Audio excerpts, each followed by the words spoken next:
చేతితో పెళ్లి ట్రోల్స్ పై ఎట్టకేలకు నోరు విప్పిన శోభిత ధులిపాల. పుట్టినరోజు సందర్భంగా నాగ చైతన్య ఎమోషనల్ పోస్ట్ చేశారు. పెళ్లి తర్వాత శోభిత రెండో పుట్టినరోజు కావడంతో ఇద్దరూ కలిసి గడిపిన అందమైన క్షణాలని ఫోటోల రూపంలో అయితే షేర్ చేస్తూ హ్యాపీ బర్త్డే మై లేడీ అంటూ, నీతో కలిసి జీవిత ప్రయాణాన్ని చేయగలుగుతున్నందుకు నేను చాలా కృతజ్ఞతుణ్ణి అంటూ రాసుకొచ్చారు. దీనికి స్పందించిన శోభిత థ్యాంక్ యూ బంగారం అంటూ రిప్లై కూడా ఇచ్చింది.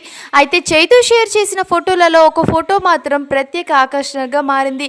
సమంత నాగ చైతన్య విడిపోయిన తర్వాత తొలిసారి వీరిద్దరిపై డేటింగ్ రూమర్స్ మొదలైన ట్రిప్ కి సంబంధించిన ఫోటోని కూడా ఆయన షేర్ చేయడం ఇప్పుడు హాట్ టాపిక్ గా మారింది. ఇదే సమయంలో తనపై వచ్చే ట్రోల్స్, నెగటివ్ కామెంట్స్ పై శోభిత స్పందించింది. సెలబ్రిటీల పర్సనల్ విషయాలపై ప్రజలకు సహజంగానే ఆసక్తి ఉంటుంది. అన్ని నెగటివ్ పాయింట్స్ కి స్పందించాల్సిన అవసరం లేదని చెప్పుకొచ్చింది.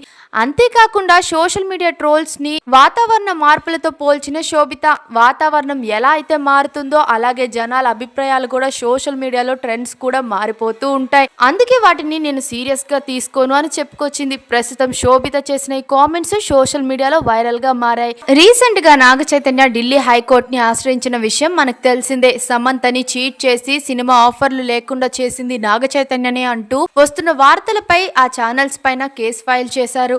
ఇక మీ అభిప్రాయం ఏంటి? కామెంట్స్ లో తప్పకుండా చెప్పేయండి. మరిన్ని ఫాస్ట్ అప్డేట్స్ కోసం మా ఛానల్ ని సబ్స్క్రైబ్ చేయండి.